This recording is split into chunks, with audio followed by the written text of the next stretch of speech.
Au tournant des 5e et 6e siècles, la Gaule traverse une période de transition profonde, marquée par la chute de l'Empire romain et la réorganisation progressive des sociétés.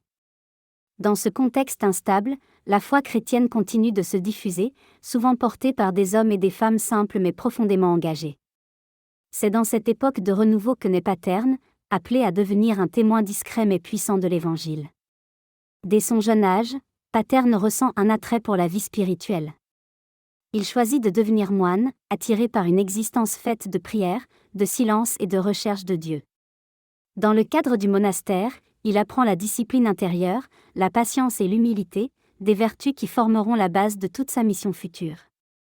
Cependant, la vie de Paterne ne reste pas enfermée dans la solitude. Peu à peu, il comprend que sa vocation dépasse le cadre du monastère. Il est appelé à aller vers les autres, à annoncer l'Évangile et à accompagner les communautés chrétiennes naissantes dans une région encore marquée par des croyances anciennes. Sa réputation de sagesse et de foi grandit, et il est finalement appelé à devenir évêque d'Avranches. Cette responsabilité l'oblige à quitter en partie la vie retirée qu'il aimait, pour entrer dans une mission plus visible, au service du peuple et de l'Église. En tant qu'évêque, Paterne se distingue par sa proximité avec les gens.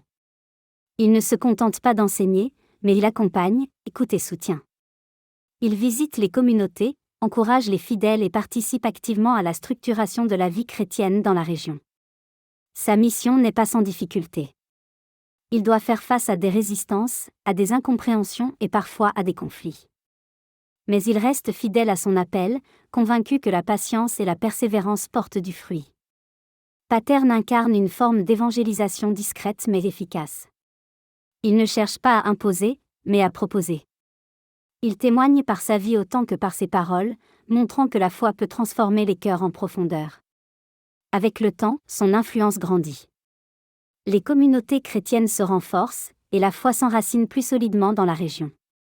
Son travail contribue à bâtir une église vivante et durable. Malgré son rôle important, Paterne reste un homme humble. Il ne cherche ni reconnaissance ni pouvoir, mais seulement à être fidèle à Dieu et à servir les autres avec simplicité. Vers l'an 550, Paterne meurt, laissant derrière lui un témoignage de foi fidèle et d'engagement missionnaire. Son héritage continue à inspirer ceux qui cherchent à vivre l'Évangile dans leur quotidien. Son histoire nous rappelle que la mission ne repose pas sur des actions spectaculaires, mais sur une fidélité constante. Elle montre que chaque geste de foi, même discret, peut contribuer à transformer le monde. Inspirons-nous de Saint Paterne pour marcher avec humilité, pour servir avec fidélité, et pour annoncer l'Évangile avec courage, même dans les situations ordinaires de la vie.